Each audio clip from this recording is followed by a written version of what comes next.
Freakonomics Radio is sponsored by Hotels.com. Hotels.com gives you access to hundreds of thousands of hotels worldwide.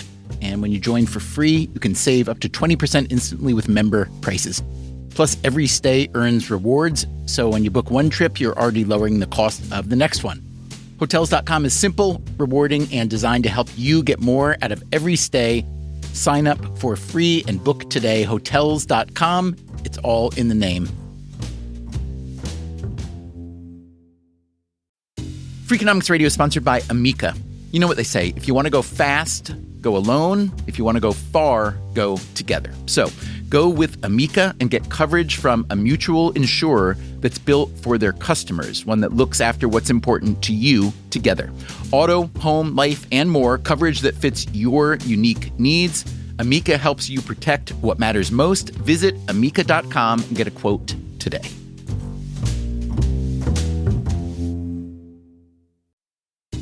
Freakonomics Radio is sponsored by Mint Mobile. Ditch overpriced wireless with Mint Mobile. Cut your wireless bill to $15 a month at mintmobile.com/freak. Upfront payment of $45 for 3 months, $90 for 6 months, or $180 for 12 months. Plan required, $15 per month equivalent. Taxes and fees extra, initial plan term only. Greater than 50 gigabytes may slow when network is busy, includes up to 20 gigabytes hotspot. Capable device required. Availability, speed, and coverage varies. See mintmobile.com.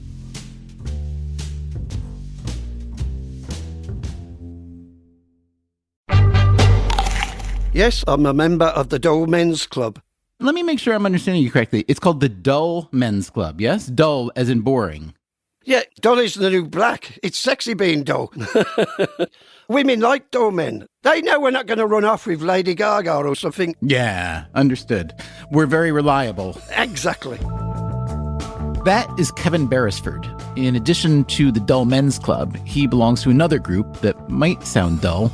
I'm the president of the UK Roundabout Appreciation Society, also known as Lord of the Rings. That's my official title.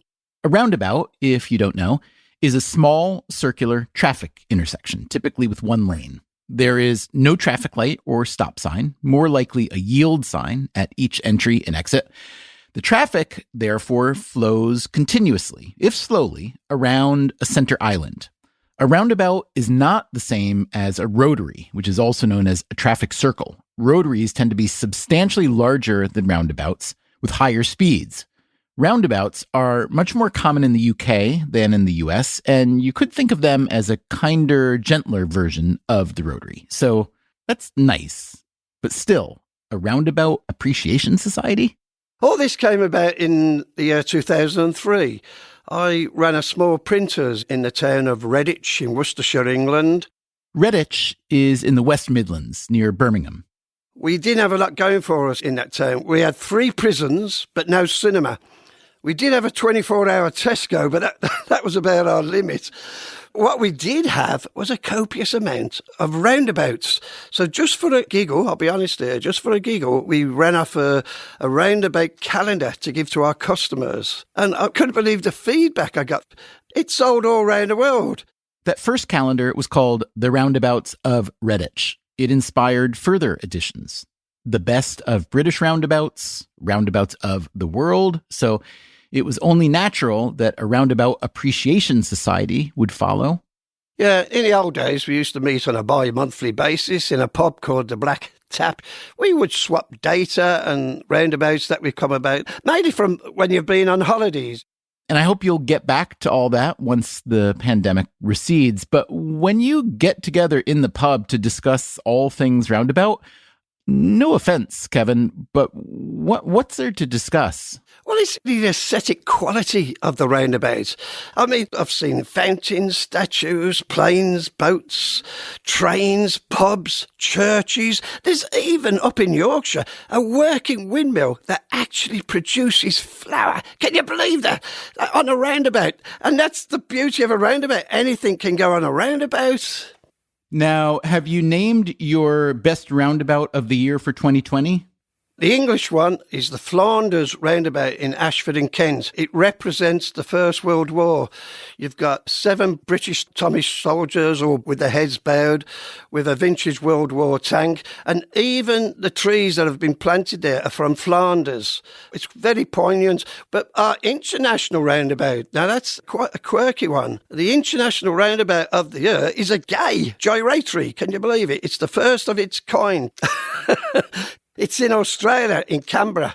And what makes it a gay roundabout? It's a coloured rainbow roundabout. How beautiful is that? Oh, yeah, I see it now. I just looked it up from above. It looks like a target with the colors of the rainbow emanating out. It's very beautiful. It's very small, this one, yeah? Yeah, size isn't everything, is it? The fact is, anything can go on a roundabout, and this is a great example. That city of Canberra, they overwhelmingly voted for the legality of same-sex marriages. So that was the present from the gay community. Kevin Beresford plainly appreciates the aesthetic possibilities of the roundabout. But roundabout aesthetics are not what we are here to talk about today. If I came to America and my mission was to put the roundabout into America, I'd save thousands of lives. In fact, that might be my mission now, talking to you guys. Could the humble roundabout really save thousands of lives?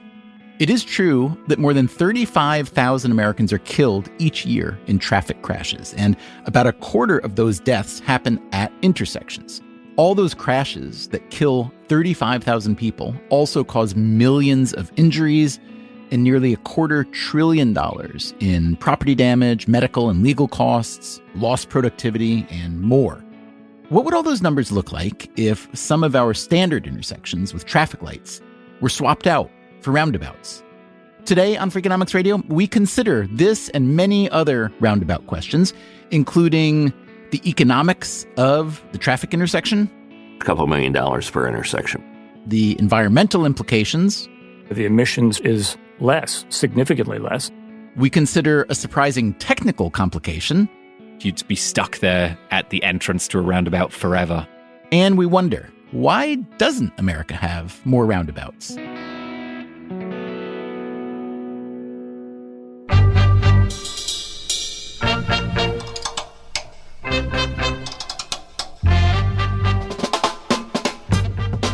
This is Freakonomics Radio, the podcast that explores the hidden side of everything. Here's your host, Stephen Dubner.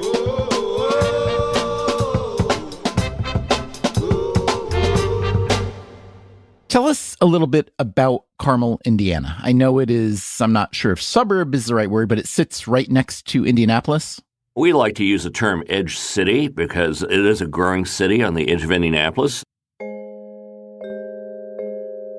Jim Brainerd is the mayor of Carmel, Indiana. Our city today is just over 100,000. When I became mayor in 1996, it had about 25,000 people in it. Holy cow. So we've had a lot of growth. It's 50 square miles, which is double the size of the island of Manhattan. But a little less dense. A little less dense, although we've worked really hard to build a walkable, pedestrian-friendly downtown. So, as I understand it, Mr. Mayor, Carmel is particularly famous for, or at least prolific in its use of, a particular traffic pattern, yes? We have built more roundabouts than any other city in the United States or North America, and perhaps the world. We have 133 with a handful under construction as we speak. There's about 15 traffic lights left in our city. All but one of those I would like to see converted to a roundabout. Then we'll pretty much be finished. This one little edge city accounts for just under 2% of all the roundabouts in the U.S. The best estimate we could find puts the U.S. total at around 7,000. The U.K. has as many as 25,000 roundabouts, and of course it's much smaller than the U.S. France has as many as 50,000 roundabouts. So how did Carmel, Indiana become an American outlier in roundabouts? And I had seen the roundabouts when I was doing graduate study in England back in the early 80s. And so I asked one of our consulting engineers to design a couple for a new road we were building on the east side of Carmel. This was in 1996 when Brainerd became mayor. And he says, no, I won't put my professional stamp on them. They're taking these things out in New England. They're dangerous. Brainerd suspected that the engineer was confusing roundabouts with the much larger, higher-speed rotaries, a forgivable confusion given the nomenclature. And rotaries were, and still are, quite common in New England.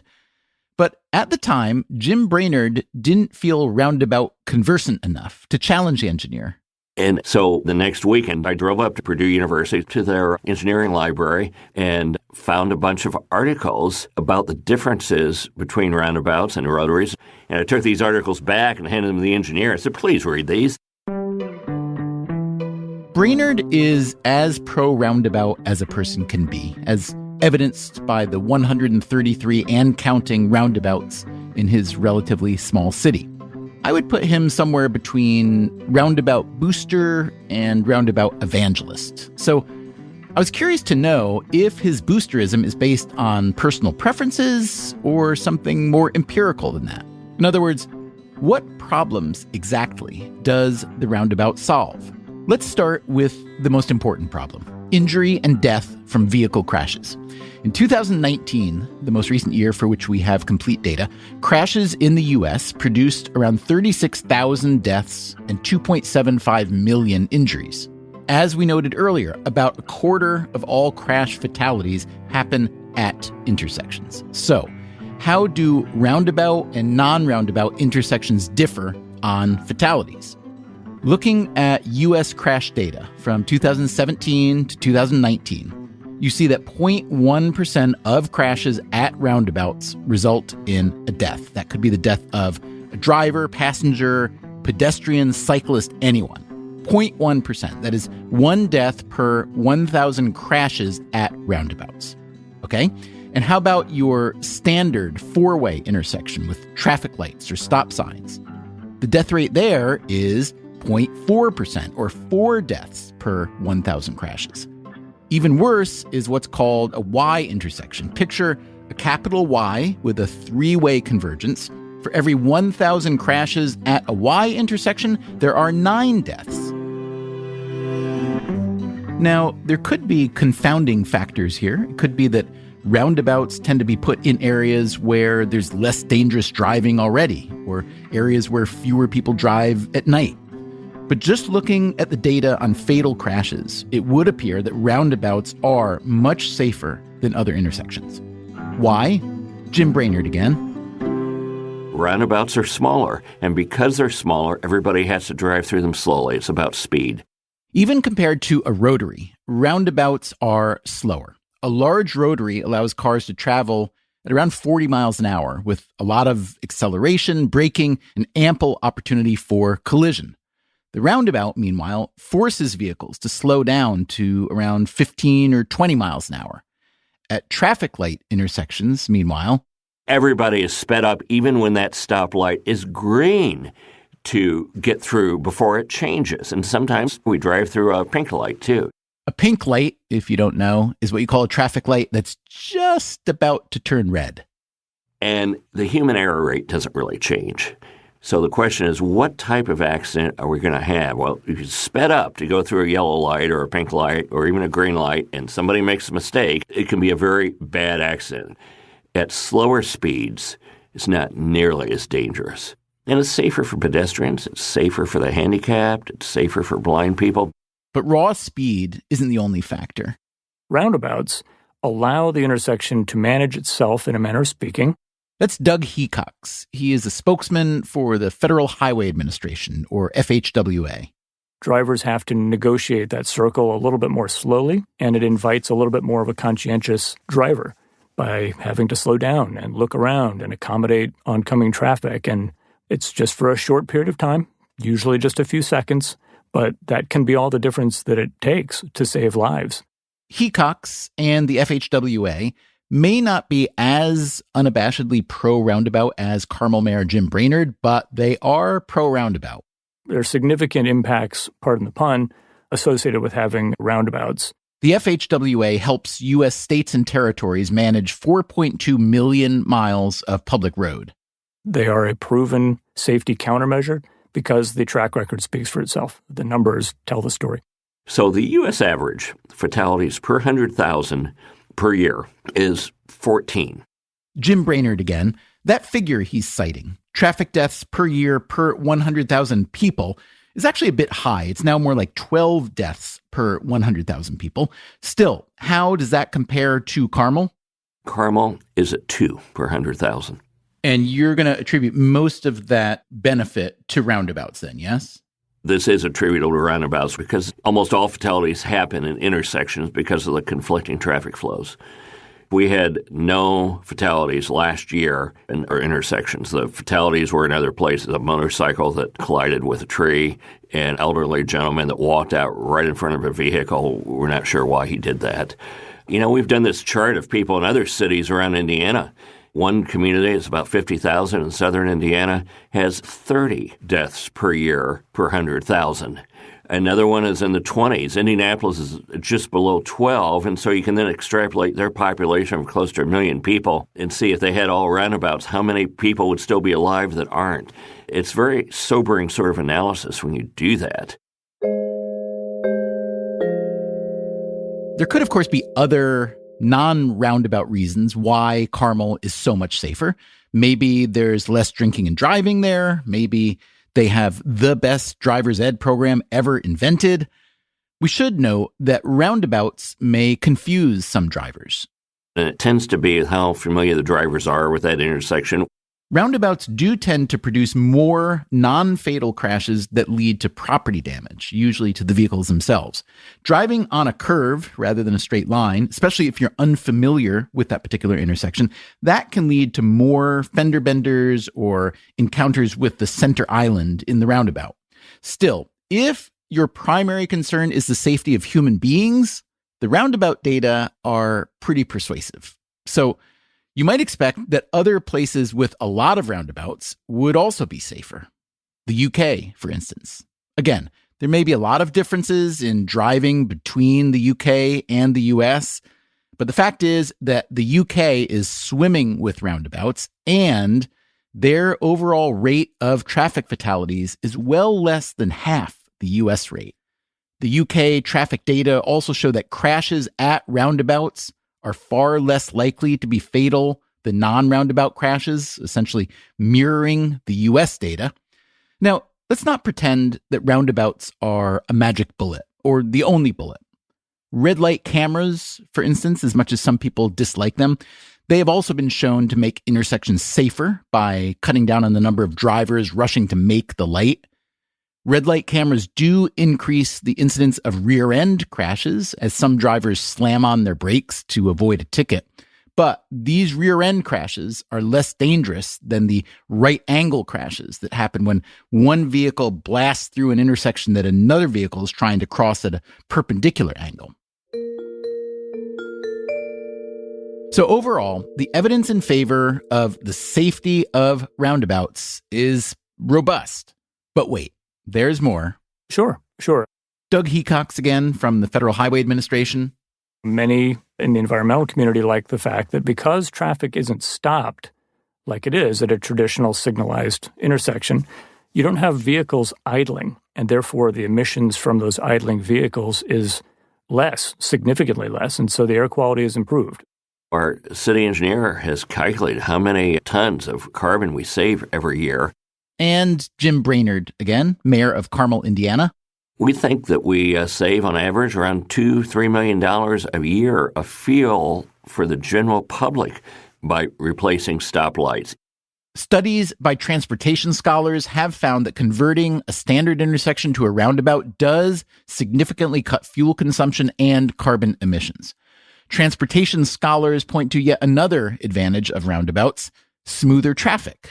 Now, that might seem counterintuitive, at least it did to me when I first looked at this research. You would think that the slow speed required by a roundabout, which is good for safety, would be bad for traffic flow. But the data say otherwise. The data say that roundabouts reduce congestion. Why is that? Well, think about how a traffic signal manages traffic. A traffic signal is not efficient at all. That is Mike McBride. He is the former city engineer of Carmel, Indiana.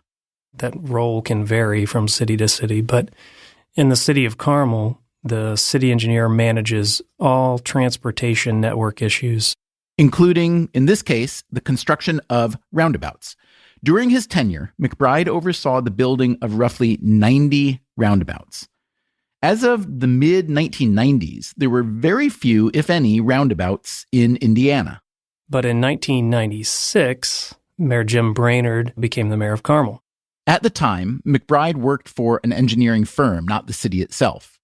So the owner of the company came back to my desk and he said, "What do you know about roundabouts?" And I said, "What's a roundabout?"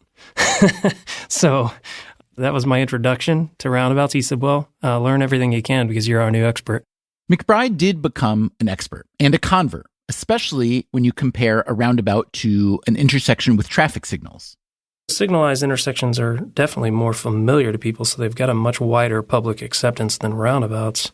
But really, signalized intersections are designed for maximum efficiency, basically about an hour and a half a day, maybe 45 minutes in the AM peak hour and 45 minutes in the PM peak hour.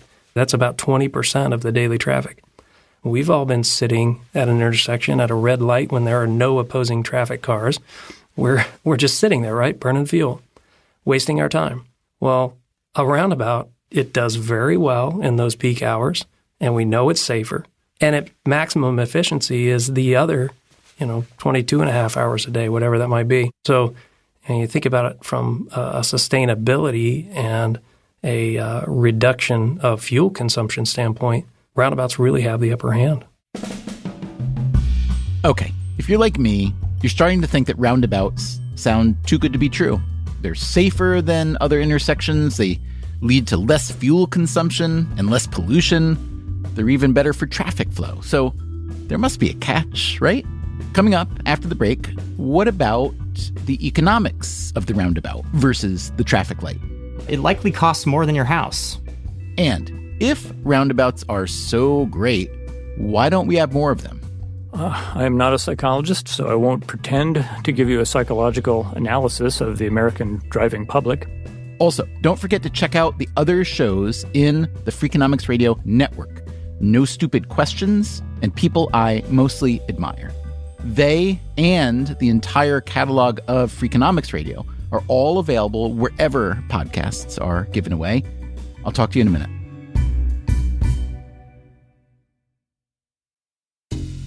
Freakonomics Radio is sponsored by Cash App. Bitcoin is often talked about as an investment, but it was built to be used. With Cash App, you can actually do that. Send Bitcoin instantly, pay at local Square businesses that accept it, or move it to your own wallet whenever you want. It works more like real money and less like something locked in an account. For a limited time, new customers can get $10 added to their balance. Just use code CASHAPP10 when you sign up. And don't forget this part, send at least $5 to a friend in the first 2 weeks. Terms apply. Cash App is a financial services platform, not a bank. Banking services provided by Cash App's bank partners. Bitcoin services provided by Block Inc. brand. For additional information, see the Bitcoin disclosures at cash.app/legal/podcast.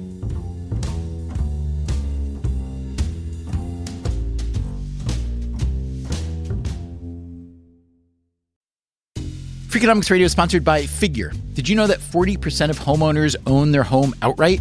If that's you, don't let your equity sit idle. Tap it with a home equity line of credit. Figure, the #1 non-bank HELOC lender in the U.S., helps tap equity you've built in your home so you can do things like tackle a renovation or pay down debt. HELOC is a line of credit secured by your home. You can draw what you need, repay, and draw again. Figure offers a 100% online application. Get approved in 5 minutes and funding in as few as 5 days. It's faster than a bank loan and cheaper than a personal loan. Check your rate today without impacting your credit at figure.com/freakonomics. This post is sponsored by Figure, NMLS ID 1717824. Figure is an equal housing lender. For more information about their licensing, visit nmlsconsumeraccess.org. Figure's HELOC is subject to credit approval and terms apply. Freakonomics Radio is sponsored by LinkedIn Ads. Ever invested in something that didn't live up to the hype? Marketers know that feeling. They optimize for the numbers that look great, like impressions, but then they don't see revenue. LinkedIn has a word for that: bull spend. Instead, you can get the highest ROAS of major ad networks with LinkedIn. Cut the bull spend, advertise on LinkedIn. Spend $250 and get a $250 credit. Go to linkedin.com/Freakonomics. Terms apply.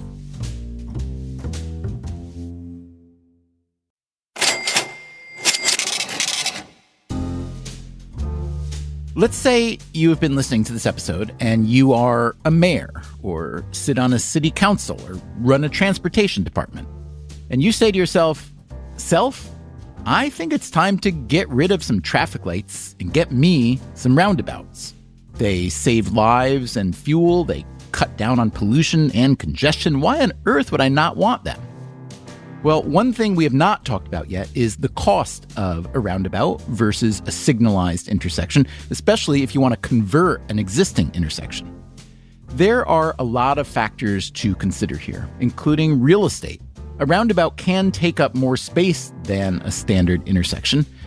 And if you're in an older city, think how hard it could be to retrofit a roundabout onto an existing intersection. So let's start with one of the most obvious costs of a traffic light intersection, the traffic lights themselves. For that, we need a specialist. My name is Zachary Crockett, and I'm a reporter who's obsessed with the economics of everyday things. It seems like you cast your eye on a lot of things that a lot of people walk past and don't think about. How do you do that? One thing I do is I'm an active member of probably 200 Facebook groups. So my feed is, posts from Dogecoin traders and doomsday preppers, chicken farmers, all kinds of niche communities. And we should say you're not a chicken farmer or a Dogecoin investor. Is that true? Neither of those is true. One group that Crockett has been burrowing in with lately is traffic engineers, the people responsible for designing, sourcing, building, and maintaining signalized traffic intersections. The modern traffic light has been around since the 1920s. It's hard to say exactly how many traffic lights there are in the US, but these engineers have a rule of thumb. There's roughly one signalized intersection per 1,000 residents. If we hold that to be true, we're looking at somewhere around 330,000 signalized intersections in the United States. And what does one intersection tend to cost? If you walk up to the standard intersection in San Mateo, California, where I'm from, you might see 16 different signal heads with 3 sets of lights each, and then maybe 4 to 8 poles. You've got 4 to 8 of those push buttons for pedestrian crossing. You've got a bunch of underground wiring and brackets and custom-made hardware. So that standard 4-way signalized intersection, it likely costs more than your house. All in, you're looking at anywhere from $250,000 to $1 million plus. Keep in mind, Crockett lives in an expensive part of an expensive state, which may drive up some costs. In any case, let's break down that pricey intersection. So for starters, there's the material costs and there's the labor costs, and it's about 50% for the design, the engineering, the development work, and then another 50% for the materials and construction. On the materials side, let's start with the signal heads, those rectangular boxes that contain the red, yellow, and green lights. Well, my favorite signal head is the Econolight, manufactured in the great city of Anaheim, California. They're around $2,000-$3,000 a pop. When they're up there dangling in the sky, they look tiny, but when you're confronted with one face-to-face, they're the behemoths. And those behemoths need to be held up by something, typically poles and supporting mast arms. There are really only a few companies in the United States that manufacture them. They can easily set a city back $25,000 a pop, and they can take up to 10 months to get. The reason they take so long is that really there's some crazy engineering that goes into the process. They have to be hurricane resistant, and these are 1,000-pound beams that are hanging over our heads. There's a lot riding on whether or not they stay in place. Down on the ground, and essential to any intersection, is the control box. It's like the size of a mini fridge. And inside, there's a bird's nest of wires and flashing lights and computers. It's kind of the brains of the operation. The controller usually runs around $30,000. The electrification of an intersection can also be costly, depending on the circumstances. The wiring has a very dramatic range in cost. It can be like $3 a foot to $100 a foot. It's not the wiring itself, it's more what the wiring requires. Sometimes you have to do underground drilling and routing, and you have to rearrange an entire intersection to accommodate for the wiring. And let's not forget those pedestrian push buttons you see at the crosswalks, which, by the way, often don't work.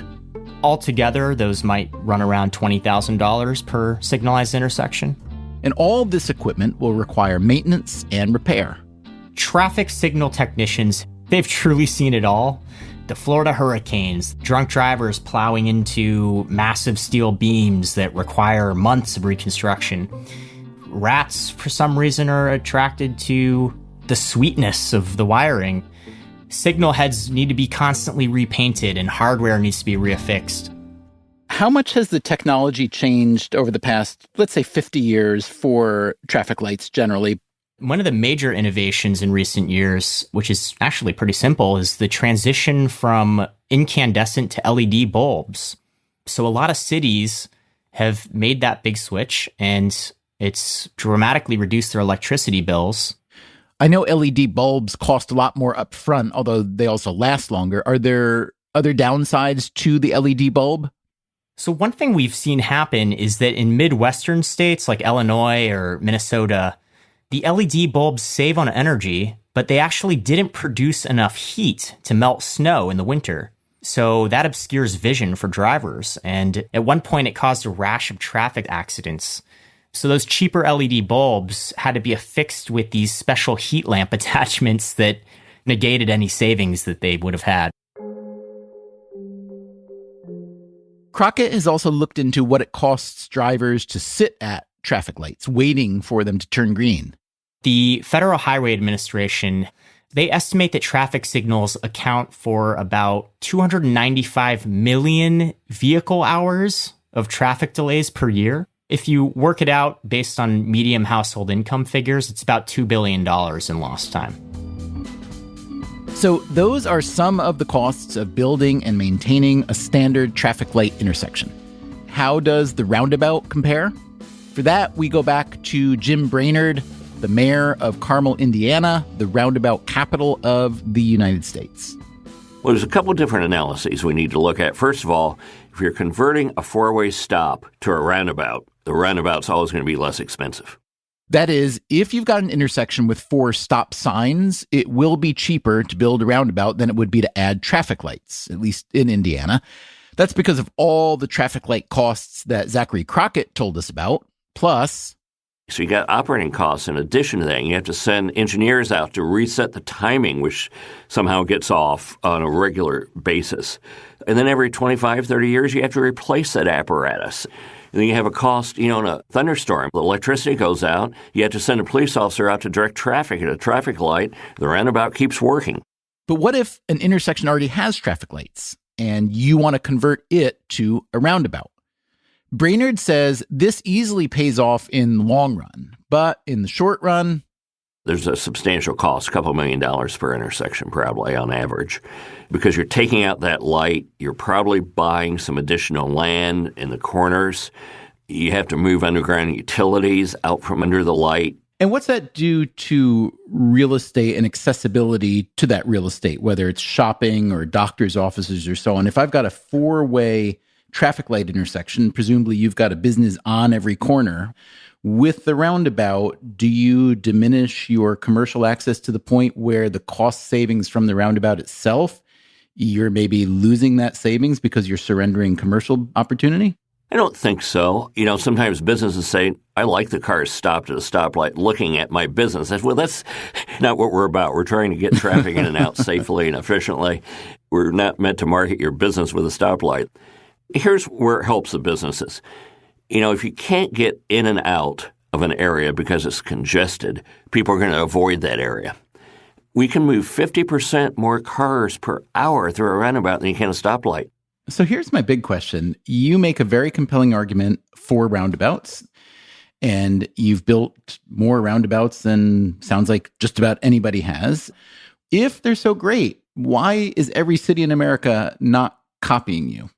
A lot are. There is a large movement in the United States to build roundabouts. There's incentives in federal transportation law, particularly in areas that have bad air quality. Some state DOTs, Department of Transportations, are encouraging roundabout construction. I've been asked by a lot of cities across the country to tell our story and try to help. But I think change is hard for humans. Change involves taking risks. When one takes a risk, you risk failure. It's harder to try something brand new than to do what everyone else has always done.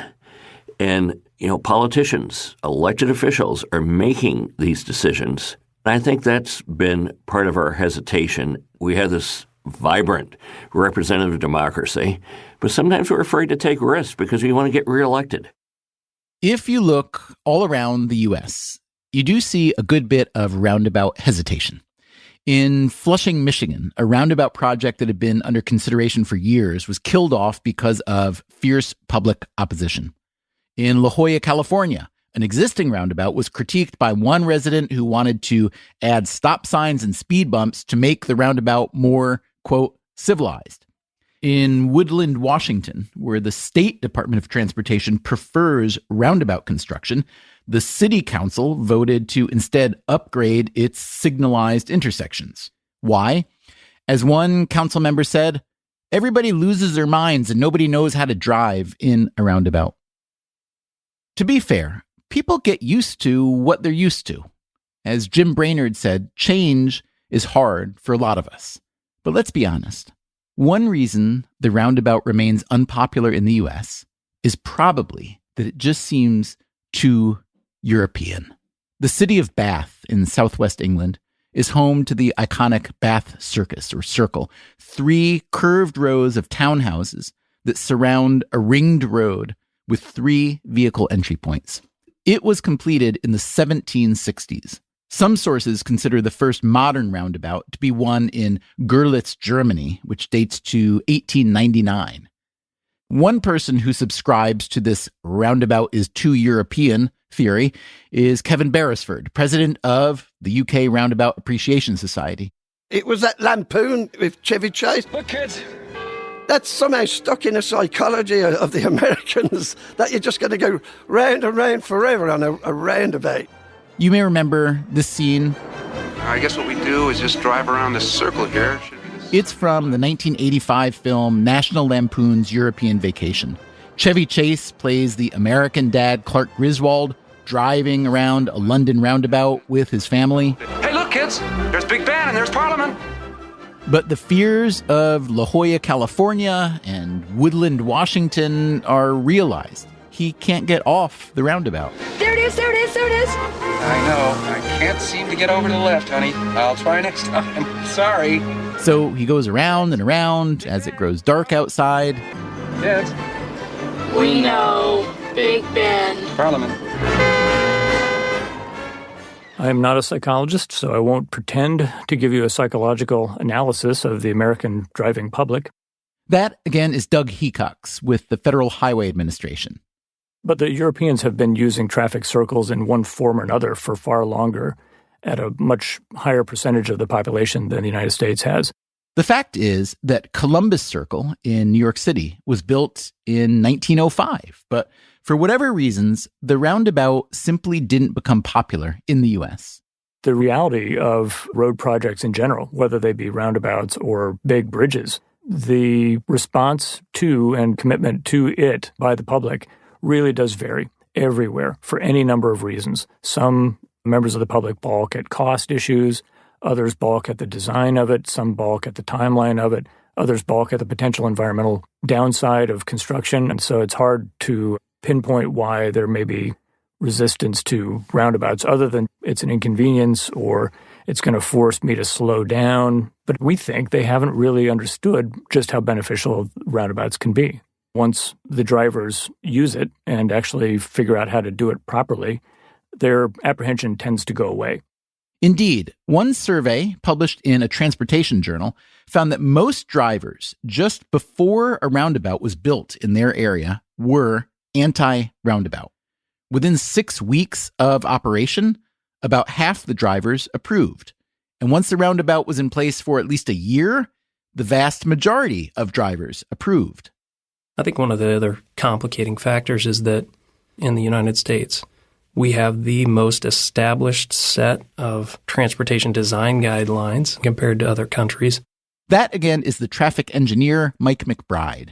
That's good for the most part, but what it does is it trains our driving population to rely on the transportation system to instruct them at every move. And it causes them to put a lot of trust, whether deserved or undeserved, in the technology that's built into our transportation system. A roundabout is a deviation from that, because now I have to think for myself. A yield sign at every entry at a roundabout requires that a driver has to come to that yield sign and think for themselves. Am I allowed to go? Am I not allowed to go? So it's uncomfortable for a driver that, wants to be instructed. A roundabout really does stretch how to phrase this, it's almost like the processing power of the human brain. That is Oliver Cameron. I'm the co-founder and CEO of Voyage. Voyage is an autonomous vehicle startup in California. Think self-driving taxis and shuttle vans in places like senior living communities, big spread out areas that are often built, as it happens, with a lot of roundabouts. If our future includes more autonomous vehicles and more roundabouts, you have to wonder how well they'll mix. When a human driver enters a roundabout, Cameron explains, what you're doing is having to do this intricate dance almost with all of these other people. You're basically taking social cues from all of these different vehicles, and you're doing that visually. As we've been hearing, learning this roundabout dance can be a challenge for human drivers. In a robotaxi, that same challenge is present. You have to be able to perceive these objects early. Objects including not just other vehicles, but pedestrians, cyclists, dogs. You have to be able to understand their intent, understand their direction, their speed, and all of these things make for a particularly interesting challenge. And a robotaxi is not quite as aggressive as a human driver, so it's very conservative. And in some circumstances, you cannot be conservative. It just doesn't work. You'd be stuck there at the entrance to a roundabout forever. Or maybe inside the roundabout. Yes. We know, Big Ben. Parliament. So how did Voyage deal with roundabouts? The way we think about roundabouts is it is a negotiation. And that negotiation starts by detecting these objects. What is then important is to extract almost metadata from each object, like speed, like the prediction of where that object is going to be in 5 seconds, 10 seconds. And then what you're doing is playing forward a whole bunch of different scenarios. The robotaxi calculates what it would do in each scenario and then chooses the option it deems the safest. These are algorithms we've been refining now for nearly 4 years. It's able to handle that sort of negotiation really quite elegantly. So Voyage's vehicles can now navigate roundabouts, as can the Nexo, a self-driving car from Hyundai. Tesla says its self-driving cars will be able to handle roundabouts, but as CEO Elon Musk said last August, it will take maybe a year or so to get really good at roundabouts worldwide. The world, he said, has a zillion weird corner cases. By corner cases, Musk means circumstances that arise outside the realm of normal driving. Everyone knows that strange things can happen when you're driving, with other vehicles, pedestrians and cyclists, the weather. How would an autonomous vehicle handle an intersection where one of those LED traffic light bulbs failed to melt the snow? Oliver Cameron from Voyage believes that autonomous vehicles will eventually learn to manage just about everything. I think yes, on a certain time horizon. And that's because these vehicles don't just learn from one situation. They learn from thousands of other situations. They're exposed to every stress test under the sun. There is another large and less technical impediment that driverless vehicles will need to overcome.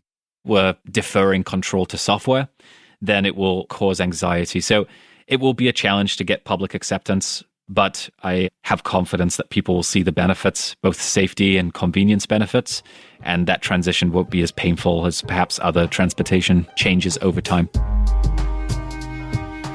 Maybe, maybe not. If you believe that autonomous vehicles will, in time, save millions of lives and trillions of dollars, as I and many other people do, then you are eager for the technology, the governance, and the public perception to move forward fast. But if you look at the humble roundabout as one tiny example of a transportation change, you do wonder if maybe the public perception hurdle just might be the hardest problem for autonomous vehicles. That said, remember the survey I mentioned about roundabout acceptance? Most people, before they were familiar with them, were opposed. Acceptance happened relatively fast, and after a year, they probably couldn't even recall why they were opposed. That's the way a lot of us are with change. We fight it until it's inevitable, then we accept it and pretend we never had a problem with it in the first place. Will this happen with the roundabout in America? Here again is Kevin Beresford, Lord of the Rings, describing a roundabout that contains one of his very favorite central islands. In Birmingham, where I'm from really, originally, there's an island called Spitfire Island. And that's got 3 storming Spitfires shooting up into the sky. And that was outside the Jaguar plant, the car plant. And it means a lot to me because my mother worked there during the war producing these Spitfires. So quite sentimental over that one. And it's the fact that anything can go on these roundabouts. So they're like blank canvases for these artists and sculptors and gardeners. In America, I mean, the sky's the limit, isn't it? In Detroit, you could have a car on the roundabout or a Tamla Motown record sculpture or something. Because a lot of English roundabouts reflect what's going on in that area. Or a local artist will put some sculpture or painting. It's where your imagination wants to go. And that puzzles me why America doesn't embrace this idea. Maybe in time. Thanks to all the transportation geeks who geeked out with us today. Kevin Beresford, Jim Brainerd, Doug Hecox, Mike McBride, Zachary Crockett, Oliver Cameron, and of course, thanks to you for listening. Without you, we'd just be talking in our closets. If you want to hear an older episode of ours about car travel and the dangers thereof, check out The Perfect Crime, episode 165. It is about how the laws protecting drivers mean that killing pedestrians often goes unpunished. The entire Freakonomics Radio catalog is now available on all podcast apps. Coming up next time on our show... This is all a mind game. What's a mind game? It turns out if you just point out to someone, hey, did you notice March 20th is the first day of spring? That all of a sudden increases their likelihood of wanting to start pursuing a goal on that date. The fresh start effect. Is it real? Does it work? Can it backfire? That's next time. Until then, take care of yourself, and if you can, someone else too. Freakonomics Radio is produced by Stitcher and Renbud Radio. We can be reached at radio@freakonomics.com. This episode was produced by Mary DeDuke. Our staff also includes Allison Craiglow, Mark McCluskey, Greg Rippin, Zach Lipinski, Matt Hickey, and Emma Terrell. We had help this week from Jasmine Klinger. Our theme song is Mr. Fortune by the Hitchhikers. All the other music was composed by Luis Guerra. If you want to read transcripts or show notes of any of our shows, that's all found at Freakonomics.com, where you can also find our spin-off podcasts, No Stupid Questions, and People I Mostly Admire. So how is the international or the English roundabout of the year chosen? Is it a vote among members of your society? We have a big debate, but we're not a democracy. What I say goes. I'm the president. The Freakonomics Radio Network. Stitcher.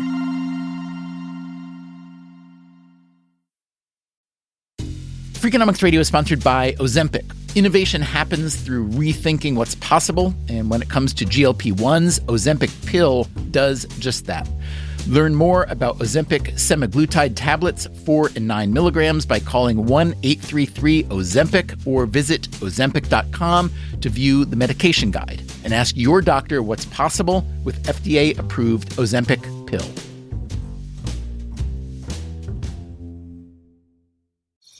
Traditional home security only alerts you after a break-in, and that's too late. Simply Safe is changing that. Stop. This is Simply Safe. Police are on the way.